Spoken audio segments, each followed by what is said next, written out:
OIB-TV, uma realização da Ordem dos Economistas do Brasil. Colega economista, prezada telespectadora, prezado telespectador, é um prazer estar mais uma vez com vocês aqui na TV da Ordem dos Economistas do Brasil. E hoje tenho a grata satisfação, a subida honra de estar conversando com meu querido amigo, o professor Dr. Paulo Rabelo de Castro.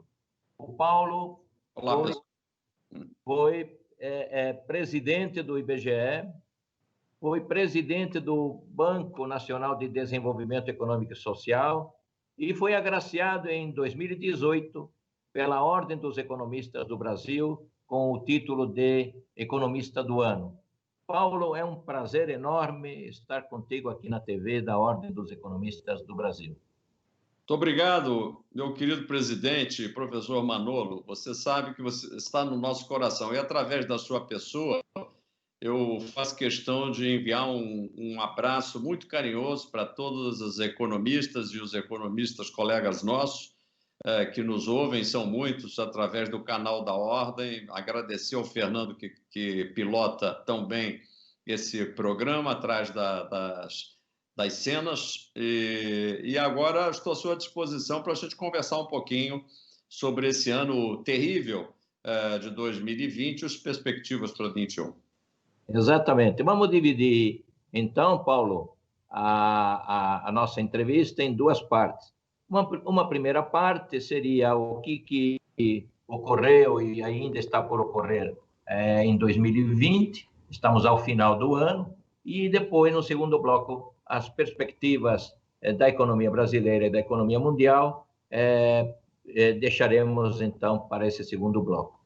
Paulo, a pandemia ela ainda estamos na segunda onda, a vacina ainda está sendo dada para milhões de pessoas em outros países, no Brasil ainda vai demorar um pouco, mas o fato é que a pandemia ceifou milhares de vidas e também desorganizou totalmente o nível de atividade, o nível de emprego e principalmente as contas do governo. Então, nós estamos chegando ao final desse ano com uma taxa de desocupação extremamente elevada. Nós temos 46,8% da população economicamente ativa trabalhando, ou seja, mais da metade não tem uma ocupação, o que é extremamente grave, e estamos em recuperação ao longo desses últimos trimestres, tentando chegar a um tombo que agora está sendo previsto em 4,4% do PIB. Uhum. Isso aí em linhas gerais, é isso que eu estou colocando para você fazer a tua análise do que foi feito de bom pelo governo no sentido do auxílio emergencial, do que faltou ser feito e do que ainda temos que fazer para que o ano de 2021, de fato, seja um ano de crescimento. Está sendo previsto aí em torno de uns 3,4%, isso na mediana das informações do relatório Focus. A palavra é sua. Muito obrigado, Manolo. Vamos combinar. Essa segunda onda da Covid é uma coisa miserável.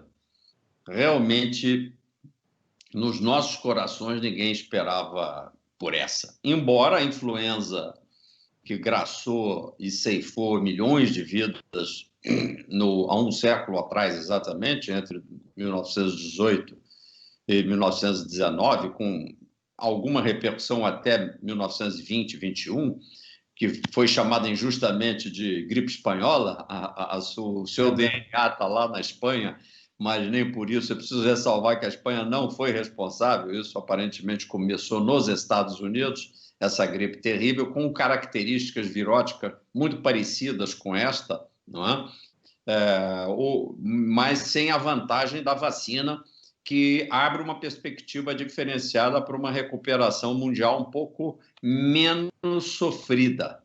mas que não dispensará, e para isso recentemente passou-se mais um pacotaço no Congresso americano, agora no apagar das luzes, da ordem de quase $1 trilhão, 900 bilhões de dólares, é dinheiro para ninguém botar defeito. E que dá uma medida não só da chuva de liquidez, que ainda vai com as medidas também parecidas, semelhantes em quase igual nível, também na Eurolândia, ou seja, no espaço europeu, e mais medidas de estímulo que devem estar ocorrendo, estão ocorrendo na China e em outros países, tudo isso somado garante que o mundo vai continuar rodando em 2021, mas rodando com agravantes sérios do ponto de vista do equilíbrio fiscal e financeiro. Quem tem mais espaço para arcar com esse equilíbrio fiscal e financeiro, seja porque tem poupança macroeconômica suficiente, seja porque parte de um ponto de endividamento público mais baixo, seja porque tem instituições financeiras mais sólidas, etc., eu estou falando, eventualmente, de uma China por alguns motivos, de um Japão que tem muito endividamento, mas tem muita poupança, outros porque emitem moeda de reserva, que ainda é respeitada como os Estados Unidos, etc. e tal. Esses são países com os quais o Brasil não pode se comparar. Alguns colegas economistas, já faço essa ressalva, estão colocando o Brasil em igualdade de condições, dizendo assim, o Brasil também se candidata, então, a ser, na realidade, um emissor de moeda falsa. Não é? O governo pode não só bancar o déficit de 2020 deste ano, sobre isso já falaremos mais, como também pode agravar este déficit. É verdade. Pode que o economista que defende esse ponto de vista sempre ressalva que, bom, orientado mais para investimentos. Bom, mas só faltava gastar ainda mais em despesa corrente, para a qual não existe prestação de contas. Já falaremos sobre isso. Mas mesmo sendo para investimento, nós estamos tirando R$1 do setor produtivo, onde ele vale R$1,90, dependendo da produtividade. Existe uma perda pelo uso daquele recurso, e estabelecendo um sugamento de cada real que vai para o setor público, onde esse real, em equivalente certeza ou equivalência à produtividade, vale 20 centavos, 30 centavos. Bom, se eu aplicar investimento público, vai valer 80 centavos, mas estará sempre valendo menos do que no setor privado. Portanto, o que caracteriza o ano que está terminando, mais do que o impacto em si do vírus, meu caro Manolo, me parece ser essa invasão do setor coercitivo do Estado sobre as atividades produtivas que ainda resistem muito mal e porcamente, porque tivemos quase 1 milhão de empresas de porte micro, pequeno e médio desassistidas. Eu, quando deixei o BNDES, estava alocando quase 1 bilhão mês para atender as pequenas e médias. Quero deixar registrado aqui que eu consegui fazer o BNDES, que já alocava para as pequenas e médias empresas quase 40% do total do seu desembolso anual, encostei esse número em praticamente 50%, por orientação do nosso presidente Michel Temer, ou seja, essa era uma política de governo, essa assistência. Eles não só cortaram o BNDES Giro, liquidaram essa linha, como estão completamente alheios a essa assistência. Com isso, as empresas, nesse vasto setor de serviços, que passa por restaurantes, cinemas, hotéis, pousadas, empresas de transporte urbano, suburbano, etc. Esse grande setor de serviços que a gente diz que chega a 60% do PIB está com as pernas quebradas. E não por acaso houve uma redução de quase 13 milhões de postos de trabalho. Você citou muito bem que hoje temos menos 50% da população ocupada, o que é um número correto. Normalmente o IBGE reportava números próximos a 60%. esses 10 pontos de percentagem equivale, eu prefiro fazer a leitura por número de postos de trabalho destruídos a partir do mês de fevereiro deste ano. Dão cerca de 13 milhões, dos quais houve uma recuperação de cerca de 1 milhão, e é essa a recuperação em V de que fala o nosso colega Paulo Guedes. Ele deve estar tomando aquele chá lá de Itatiaia, do Daime, ou qualquer coisa assim. Só pode estar alto, porque não há essa recuperação em V, não há recuperação de empresas, né? O total da força ocupada caiu exatamente essa correspondência. E existe um dado também que, pelo seu impacto fiscal, eu sempre acompanho, muito poucos economistas falam sobre isso, que é a quantidade, até porque as estatísticas são muito desatualizadas e escondidas. As estatísticas do INSS. Contribuições por milhões de pessoas, benefícios, etc. Quanto caiu? Eu pergunto aqui rapidamente para os colegas. Olha, caiu de cerca de 50 milhões de contribuintes ativos para cerca de 53 milhões, ou seja, nessa força de trabalho formal, porque quem está recolhendo ao INSS é a força de trabalho formal, embora tenha também os autônomos, etc. E tal. 6 milhões de pessoas deixaram de ser contribuintes do sistema. E nós estamos indo para cerca de 200 bilhões de déficit. É verdade. E como é que está a reforma da Previdência? Ah, bom, sem a reforma seria pior. Não, os números praticamente seriam os mesmos e negativos. Ou seja, na realidade, nós estamos diante de um vórtex, de uma voragem, de um redemoinho fiscal que não nos autoriza olhar para 2021 e dizer assim, não, está tudo bem. Não está tudo bem. Agora, o país é de extraordinária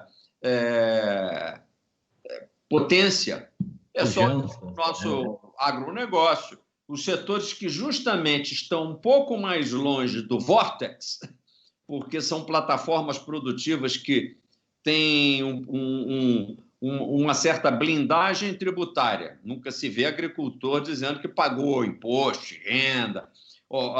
É só olhar o Fundo Rural e o que tem de déficit na área previdenciária também, ele é responsável pelo menos metade daquele buraco. Não é? Então, tem explicações, mas o fato é que, politicamente, os setores que conseguiram estabelecer legislações que excepcionalizam esse ataque virótico que o setor estatal produz sobre a área produtiva, esses setores vão bem. O que mostra que nós tínhamos que atacar esse vírus, que não é o Covid. É o governo. Esse vírus está instalado em Brasília. É o governo. Junto com todos os esquemas que redistribuem vantagens para aqueles que se auto-excluem das regras quase impossíveis de ser seguidas pelas pessoas comuns. Aí, obviamente, assim, o auxílio emergencial foi uma maneira de excluir do vórtex, momentaneamente, 67 milhões de pessoas. Foi uma medida absolutamente necessária no momento. Eu fui o primeiro a defendê-la quando falei. Eu acho que até na época fizemos um programa em que eu falava preciso fazer um ataque de helicóptero. O recurso tem que ser distribuído mesmo à la Milton Friedman, naquela imagem do helicóptero, sem fazer muita pergunta. Só que eles não só mandaram um helicóptero, como mandaram, na realidade, uma esquadrilha inteira de Boeings, distribuindo muito mais recursos do que era necessário para recompor a renda. Então, houve uma sobre-recomposição de renda, gerando momentaneamente aquilo que o ministro identificou como recuperação em V, que é V de vórtex. Não vai se sustentar. Uma parte desse recurso gasto exagerado e antecipadamente em 2020 é o que falta para 2021 para a manutenção desse processo, a não a 67 milhões. Então, agora o pessoal diz, turma, do baile funk que está se aglomerando está gastando o restinho do auxílio emergencial para pagar cerveja. Exatamente. E nós sabemos disso porque no nosso contato pessoal a gente sabe da pessoa A, B, C. Não, doutor, eu peguei o dinheirinho. E são todos eles, graças a Deus, empregados ainda no grande setor informal. Amostralmente, a gente sabe que houve um exagero crasso. Então, o governo excepcionalizou, politicamente se deu bem, manteve índice de popularidade, mas agora vem a conta. O ano de 2020, para completar, foi de gastança, o ano de 2021 será o de pagança. Não há como sustentar a obesidade do nosso setor público como um todo, que não fez nenhuma dieta de redução de peso durante 2020. Foi o maior escândalo, o maior crime financeiro, com direito ao STF, eu acho que por um placar de 7-4, ter proibido o governo de aplicar uma redução salarial compatível com a redução de horário de trabalho. Mas que redução se a maior parte dessa turma, durante esse tempo todo, estava em casa? Ou seja, até pelo home office, no mínimo 10% de ajuste deveria ter ocorrido. Teria sido fundamental para reduzir o impacto do auxílio emergencial que estava rodando com mais de 300 bilhões de gastos. Ou seja, na realidade, faltou gestão. Me desculpe a turma que entrou lá com grandes princípios liberais, amigos pessoais nossos, que, aliás, já foram embora. Que, aliás, é uma coisa que também caracteriza politicamente e tem muito a ver conosco, são economistas, colegas. Então, temos que ver o que aconteceu para esses médicos da economia, todos abandonarem o hospital, que é Brasília, no caso, dentro da nossa alegoria. Os médicos e enfermeiras já se mandaram, mano, e deixaram o doutor Salum lá bolando o que ainda vai acontecer ou deixar de acontecer, entendeu? E deles está esperando reformas em 2021, mas como? Quem não reformou, não reformará. Paulo, vamos fazer um segundinho, já retornamos. O que nos move, nos transporta para o futuro. Dinamismo para acompanhar as evoluções tecnológicas e os novos modelos de negócios. Dinamismo para inovar. Se superar as expectativas é importante para você, é importante para nós também. Oferecemos soluções completas para potencializar o crescimento sustentável do seu negócio e projetá-lo para o futuro. Esteja onde estiver, conte com a gente. A economia é uma ciência social que estuda o problema da escassez. Toda e qualquer sociedade tem recursos escassos, até as sociedades mais ricas. Sempre haverá problemas de escassez de recursos. E este é o centro do estudo da economia. Temos 3 problemas fundamentais: o que produzir, o como produzir e para quem produzir. E são esses 3 problemas fundamentais o objeto de todo o estudo da ciência econômica. Fiz o curso de economia por acreditar que estaria melhor preparado para olhar o passado, o presente e o futuro. E digo a você, se tivesse que recomeçar tudo de novo, recomeçaria e faria de novo o curso de economia. OIB-TV, uma realização da Ordem dos Economistas do Brasil. Colega economista, prezado telespectador, prezada telespectadora, é um prazer estar com vocês mais uma vez aqui na TV da Ordem dos Economistas do Brasil. E tenho a satisfação, a honra de falar com o meu querido amigo, o professor doutor Paulo Rabelo de Castro, que foi presidente do BNDES, presidente do IBGE e um aluno emérito, vamos dizer assim, da Universidade de Chicago. Fez a tese de doutorado em Chicago, é algo extremamente honroso para todos nós. E economista do ano de 2018, aqui pela Ordem dos Economistas do Brasil.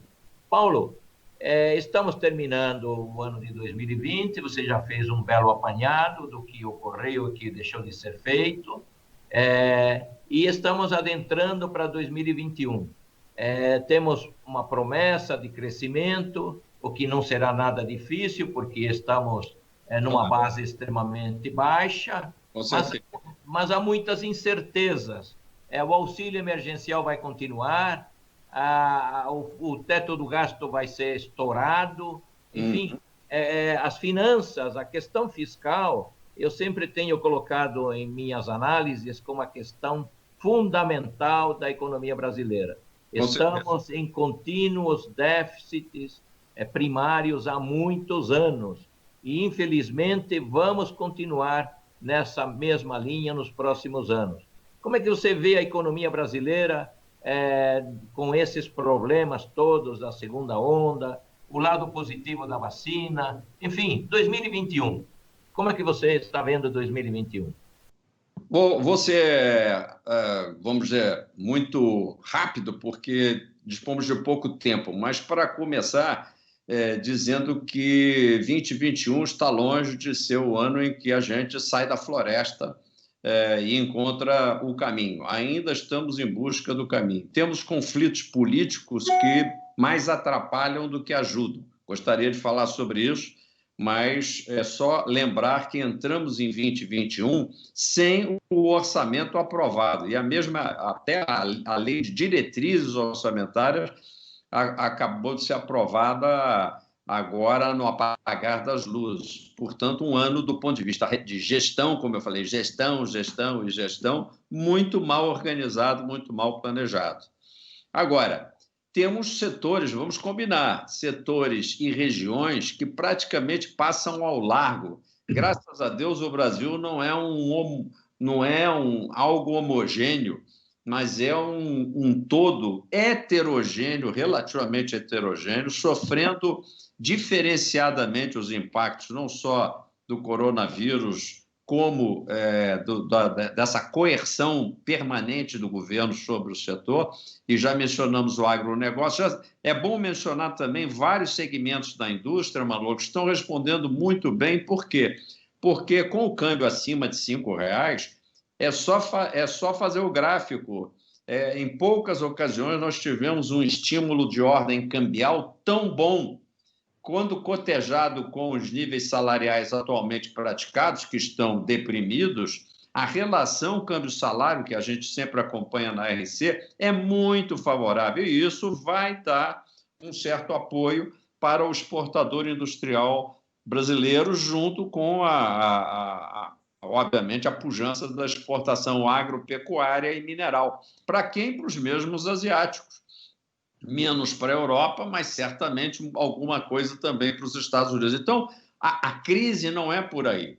O Brasil, com reservas de mais de 300 bilhões, na realidade, mais de 350 bilhões de dólares, eu e você gostaríamos de gerir esse país. O professor Delfim Neto, que é o decano nosso queridíssimo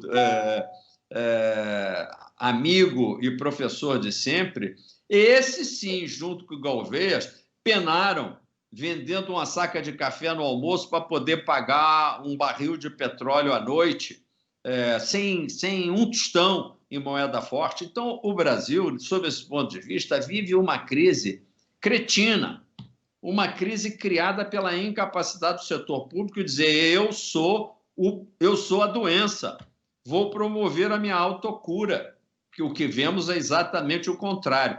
Aí o município de São Paulo acabou de aumentar o teto do salário do prefeito reeleito, mas que, aliás, até não ganha bem. Como prefeito, está mal remunerado. Se ele é um cara correto, como dizem ser, ele ganha mal para ser um bom prefeito. Agora, o problema é que ele é teto de não sei quantos outros milhares que nem sempre estão trabalhando o suficiente, não dão essa produtividade toda, e que vão ser puxados teto acima. Ou seja, nós temos que ter regras administrativas completamente diferentes dessas que estão aí. Agora, 2021 tem algumas surpresas agradáveis? Tem, a energia. não pelo fato que não temos posição hidrelétrica ou termoelétrica, felizmente as termoelétricas já estão aí bem ligadas, mas o nível dos reservatórios é hoje comparável com o da crise que gerou o apagão e o racionamento em 2021. Tomara que Papai do Céu mande muita chuva e nos lugares e nas regiões nas hidrografias adequadas, senão vamos ter também um choque de oferta pelo lado da falta de água nos reservatórios e um choque de oferta junto com a pressão inflacionária que vem vindo, aí vai obrigar o Banco Central a sair desse nível que a gente comemorou muito, 2%, taxas de juros que jogaram, por exemplo, o setor da construção para frente, propagam alguma recuperação de empregos. Tudo isso eu acho que vai, entre o primeiro e o segundo semestre, ser meio que atrapalhado por essa estagflação que está para acontecer. O custo administrativo, como eu disse, do governo enorme, o brasileiro botando a língua de fora para pagar tributos e um zero de reformas administrativas, fiscal, previdenciária, inclusive. Quero fazer um programa ainda para discutir essa previdência. E, finalmente, só não destruíram, por enquanto, a nossa esperança de que o Brasil tem jeito e que não devemos deixar ninguém para trás. E que, se deixasse a gente chutar esse pênalti, não íamos ser tão pernas de pau de jogar tanta bola para fora como a gente tem visto jogar. Eu tenho tido, e quero compartilhar, junto com um abraço de Ano Novo, os meus colegas economistas, uma frustração muito grande da gente ser impedido de ajudar o Brasil como o Brasil merece. Bom, infelizmente, Paulo, o tempo corre muito rapidamente. Eu tenho que agradecer. Agradeço a tua presença aqui na TV da Ordem dos Economistas do Brasil e um feliz Ano Novo. E com vacina e sem conversa fiada de que a vacina não funciona, vamos tomar a nossa vacina. Com certeza. E a você, meu caro telespectador, telespectadora, um grande abraço. Feliz Ano Novo. O que nos move e nos transporta para o futuro. Dinamismo para acompanhar as evoluções tecnológicas e os novos modelos de negócios. Dinamismo para inovar.